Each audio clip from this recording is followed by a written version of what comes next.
microphone. Alright. Good morning, everyone. This is Roxette Alarcon. Welcome back to another session.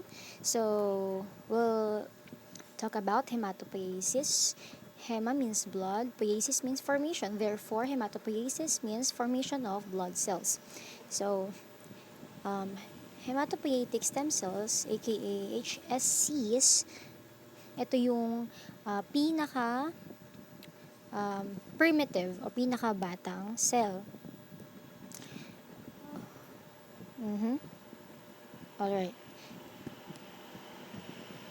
At ang ibang tawag pa sa hematopoietic stem cell ay hematocytoblast. Mamaya we'll look into the diagram para mas ma-visualize natin. So, hematocytoblast. Again, HSC, hematopoietic stem cell or hematocytoblast. Okay. It resides in the medulla of the bone or the bone marrow. Yun yung pinaka-compartment niya. Medulla means sa gitna. Okay. And have the unique ability to give rise to all different mature blood cell types and tissues. Ayan. It is proven by the monophyletic or unitary theory. Monophyletic unitary theory. Where sinasabi dito na all mature blood cells, nag-originate yun lahat sa iisang stem cell. Which is, tinatawag natin, hemocytoblast. Alright. So, HSC are self-renewing cells. When they proliferate or multiply rapidly, at least some of their daughter cells remain as HSC or hindi na nagmamature while yung iba naman nagmamature. So, the pool of stem cells does not become depleted. So, kumbaga, nagkakaroon ng reserba para kung mamatay man yung iba, ay mayroon pa ring mga bata na papalit na magmamature. Alright. So, this phenomenon is called asymmetric division. Again, yung pag-renew at may pagreserba, that's what we call asymmetric division. Alright. So, next tayo. So, after ng hemocytoblast, dito na papasok yung progenitor cells. Progenitor cells, pwede yung myeloid or lymphoid. Okay? So, myeloid, lymphoid. Okay. However, we can commit to any of the alternative differentiation pathways that lead to the production of one or more specific types of blood cells, but cannot self-renew. The pool of progenitor is heterogeneous and can be divided into two groups, which are myeloid and lymphoid. And long-term self-renewing HSC and only transiently self-renewing HSC.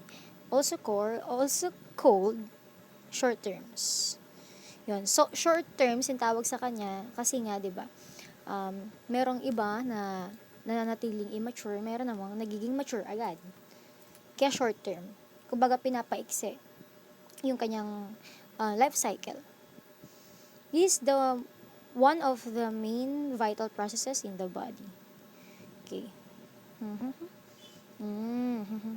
Okay. Tama. Blood is the main mode of transmission of blood cells. Example, platelet in an RBC. Not WBC kasi nasa tissues ang mga WBC where bacteria, toxins, and viruses are. Example ay sa lymph node. Okay. So, next naman natin ay erythroid cells. So, ayun, pasadahan natin ulit, HSC or hematopoietic stem cell or hemocytoblast, magiging progenitor cells, either myeloid or lymphoid, tapos magiging eryths sila. Or tinatawag natin, retics. Erythroid cells, nakakabulol. Okay. So, sila, nagki-carry sila ng RBC, both reticulocytes. Kaya retics ang tawag din sa kanila dahil nga nag-carry sila ng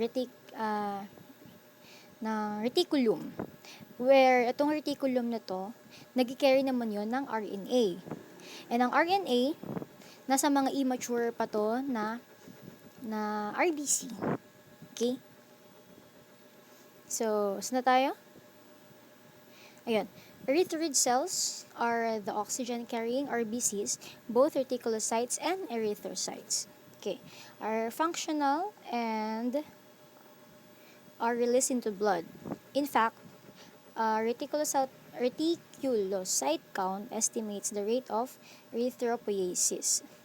Erythropoiesis? Poiesis means process. Erythro means red blood, if I'm not mistaken. So, in short, this is the process of RBC making. Kapag erythropoietin naman, ito yung stimulator for the bone marrow to conduct erythropoiesis. Alright. So, next naman natin ay lymphocytes. Lymphocytes, ito yung pinakamaliit na WBC. It is the cornerstone of the adoptive immune system. Pag sinabing adoptive, it's specific immunity, pero hindi pa yan in-elaborate. Hindi pa muna ngayon. Okay? Saka na.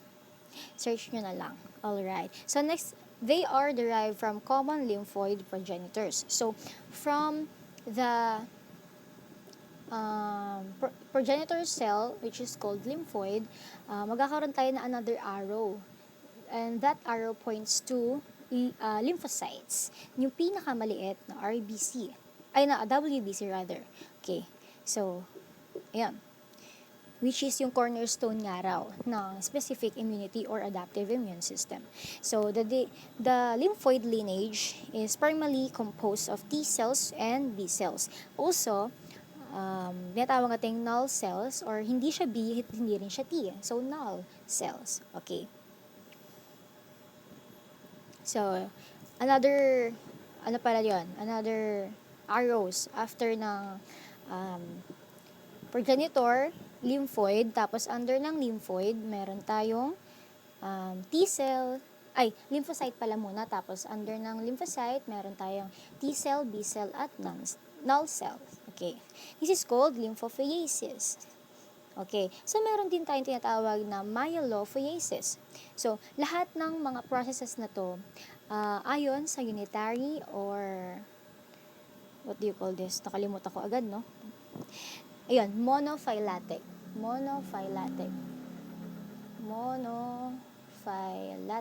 or unitary, MU. Okay. So, monophyletic theory. So, lahat ng mga processes na to, ang pinaka-mother nito, yung primitive natin na stem cell, which is what we call, wala pa pala. Sige, mamaya na lang. Papakita ko yung diagram. May dinrawing ko yun kanina eh. Sige, mamaya na lang. Pag nahanap na, dadaan na naman natin. Alright, so, going back, myelophiasis, ayan, ang ginagawa nito, of course, ay myeloid cell. So, ano to? Hindi ko maintindihan, cause galing myeloid. Yung notes ko. Basta, galing siyang myeloid. So, kanina, diba, si lymphocyte, galing siya sa lymphoid progenitor cell. Therefore, si myeloid cell, galing naman siya sa myeloid na progenitor cell. Okay? So, next is, kailangan natin lumaya. So, tapusin natin hanggang dito. Dami pa. Iyak na lang ako mamaya. So, next is granulopoiesis. So, ito, gagawa lang tayo ng granulocytes. Ano ba yung mga granulocytes? Palatandaan ko dito is NEB. Or NEB. Whatever, kung ano mang mas okay sa'yo. Si NEB, as in neutrophil, eosinophil, basophil. Okay. So, megakaryocytopoiesis naman is megakaryocytes. Megakaryocytes, ito yung mother ng thrombocytes or ng platelets, metakaryocytes to be specific, yung pinaka-modern nila. And ang megakaryocyte, hindi ito dumadaan sa mitosis. Rather, dumadaan lang siya sa natawag nating endomitosis, which is, unlike sa mitosis na regular, lumiliit sila at dumadami. Ito naman, lumalaki sila. Tapos, bago siya maging maliliit na platelets. Ganon. So, ayun, dito tayo sa hematopoiesis sa mula prenatal to postnatal. So, prenatal, dito mataas ang growth ng ating, what do you call this? Ng hematopoiesis. So, ayun, ito yung medyo nakakalula nga lang kasi may mga date. So, una, mesoblastic phase starts 2 weeks after conception. So, saan to? Parang may notes yan dito Wala.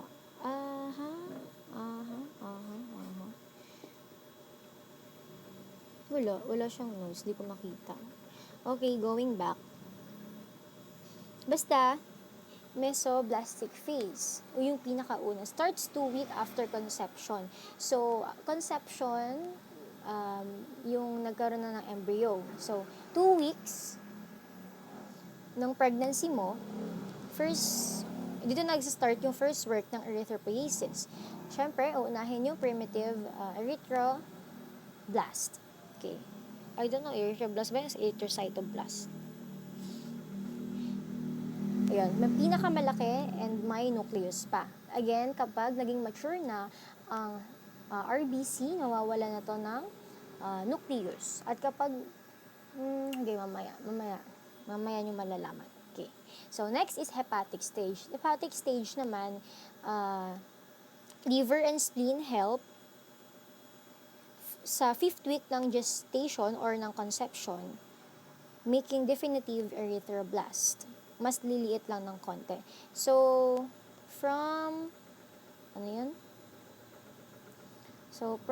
primitive erythroblast, liliit yan siya, papuntang definitive erythroblast.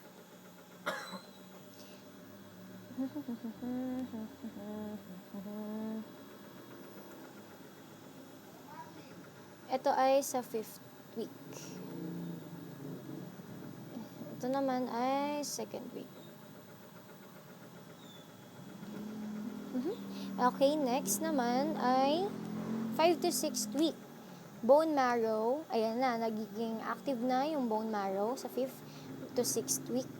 No, nagbibigay na siya ng blood. Until death na to, hanggang mamatay ka, hanggang ipanganak ka, mula 5th to 6th week mo hanggang sa ikamatay mo, nagpo-produce si bone marrow ng blood.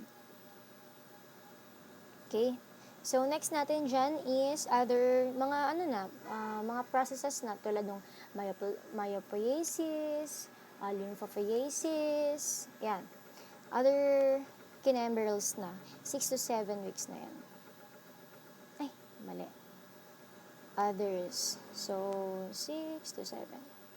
Next naman ay, finally, 9 months. So, pagka 9 month, ito na yung myeloid phase or medullary phase. Myeloid or medullary. So, again, pasadahan natin, 2nd week, primitive erythroblast, 5th week, definitive erythroblast na sa tulong ng liver at spleen. Tapos 5th to 6th week, ito naman na yung mag-start na si bone marrow na kumilos. So, 6 to 7, other processes. Tapos, 9 month, ito na yung medullary or myeloid phase. So, bone marrow, cellularity. Percent of cells as to compare to the whole bone marrow contents, like yung fibers, spaces, fats, and adventitial cells, osteoclast, plasma cells. What's that?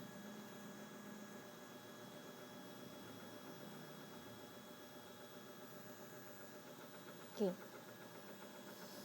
So again, cellularity ng bone marrow means percent ng cells compare sa other constituents ng whole bone marrow. So, cells. Okay. Okay. So, may postnatal pa pala. Okay. Last 40. Tandaan nyo. Lalayas na tayo. So, postnatal, adult. So, 50% cellular, more or less 50% other parts na daw. Okay? Yung processes na ginagawa. So, 25 to 75% nomocellular, less than 25, hypocellular. Like, aplastic anemia. Cellular cancer naman to or leukemia. So, we're talking about the pagdami and yung pagkabagal, no, ng process. Kasi leukemia is yung sobrang, tawag ito, rapid na pagdami, yung hindi mapigilan na pagdami. Yan sila, okay. Hypercellular, 75%. So, kasi dapat 50% lang, no, siya 75. Tapos isa naman, hypo, less than 25. Okay. Lagpas siya dito. Okay, 25 to 75. Okay. So, 1-year-old, dugo daw nun is pang matanda na. Toddler, 4-year-old, fat deposit starts to appear in bone marrow. Kahit na yellow bone marrow yan, may dugo pa rin yan. Okay. Snap. Okay. So, ay, mali. Baliktad pala. Sorry. Yung red marrow, may fat pa rin siya kahit pula siya. Ganun pala. Sorry na. In developing, pag 18-year-old ka naman, only proximal, yung malapit sa pelvis daw, ng yung ginagawa, yung nag-develop, di ba? Orbital, frenum, sternum, pelvis. Pag malayo, ayun naman yung dilaw na bone marrow. Pag malayo, kapag proximal ibig sabihin malapit sa body mo. Pag distal, malayo. So, kung ano yung mga malalapit sa heart mo, yun yung proximal. So, orbital, frenum ba to? Frenum. Sternum, pelvis. Tapos pag malalayo, mga long bones, ito yung mga dilaw. May mga fats yan. Okay.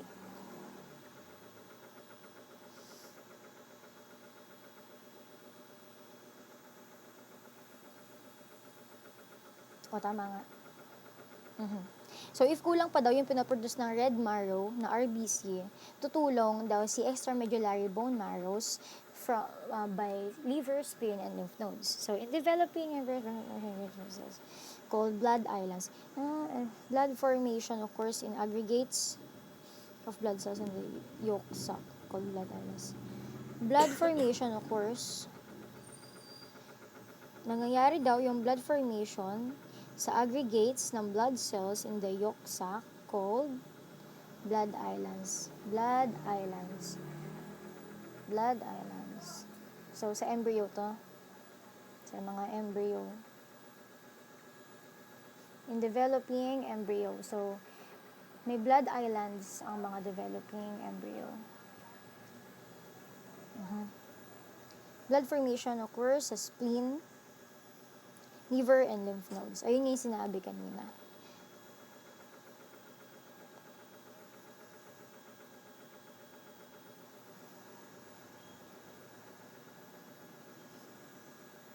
So, ang primary source ng dugo natin ay sa bone marrow. Ang secondary naman ay sa lymphoid organs, kung talaga na nabanggit kanina na spleen, liver, ito thymus, and lymph nodes. So, ang thymus, meron lang to yung mga baby, 7 months talaga.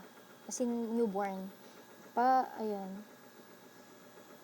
Organ of infancy. Active when baby pa. Ayan, inactive na siya, liliit. Tapos, mag-function na lang siya to help na gumawa ng T-cell. In children, of course, in bone marrow, long bones, femur, and tibia. In adults, sa pelvis naman daw. Alright. So, sa proximal naman. hindi sa long bones. Sige.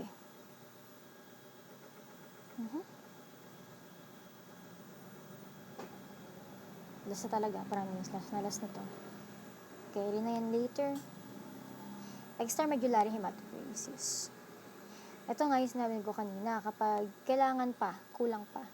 So, hypertrophy, malignancy. Ayan nga yung kanina, hypertrophy, malignancy, cancer. Ito yung lumalaki ng individual size ng cell. Hyperplasia naman can lead to metaplasia. Ano to? Genesis, cancer, hyperplastic bone marrow kasi dumami yung cells. Pareho naman pala sila nag-cause ng cancer. Pero hypertrophy, alam ko lumalaki talaga siya, yung size mismo ng cell. Kumbaga, compare mo sa muscle ng tao kapag nag-gym ka, di ba? Yun. Lalaki siya kasi nasugatan siya, ganyan-ganyan. Pag hyperplasia naman, dumadami lang yung bilang niya. Okay. Tapos maturation na to. Tapos maturation, so, pwede tayong gumamit dito ng SAM. Maturation, synchronous, asynchronous.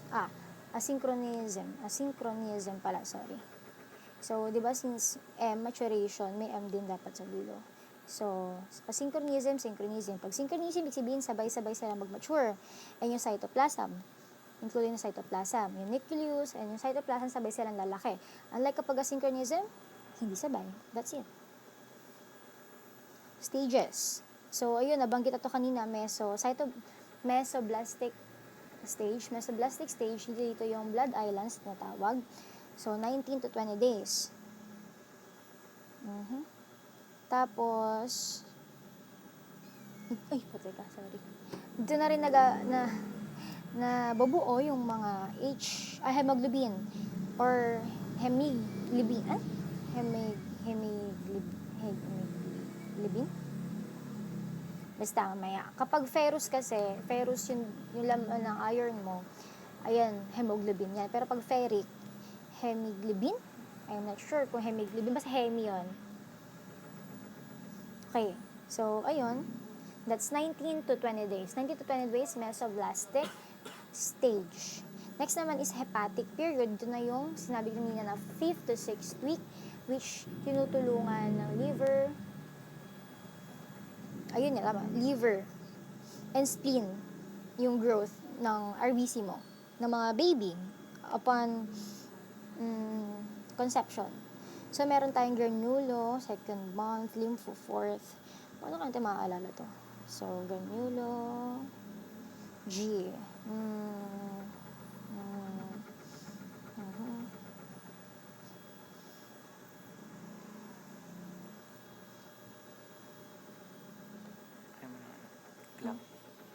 Glam. Ano? Glam. Glam? Bakit glam? Glam, GLMM. Yung 2, walang A.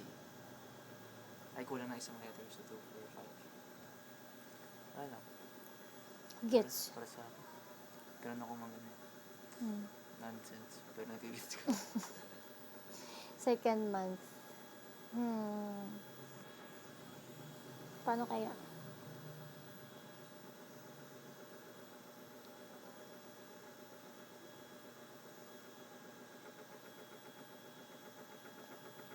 Basta, nagawa tayo paraan.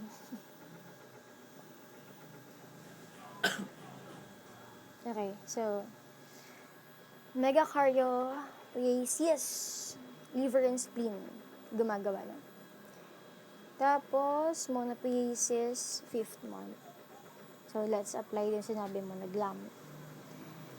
Pero yung mga date, so, 2, 4, 5, 5, 2, 4, 5, 5, 2, 4, 5, 5, 2, 4, 5, 2, 4, 5, 2, 4, 5, 2, 4, 5. So, yung G, mukhang 2, yung L, mukhang 4, so 5 na lang yung isipin ko, which is monopoiesis. So, ayun, granulocyte, lymphocyte, monopoiesis, tsaka megakaryopoiesis. So, ayun, carry na yan. Myeloid period, bahala ka sa buhay mo. So, bilang 5th month. Hindi ito yung RBC, alpha 1, alpha 2, alpha beta 2.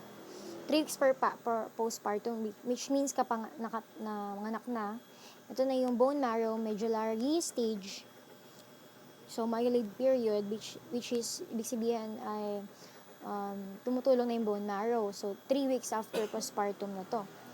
So, 4th year rate, nag-i-exceed na the need for blood cells. Pag 4 years old. Okay?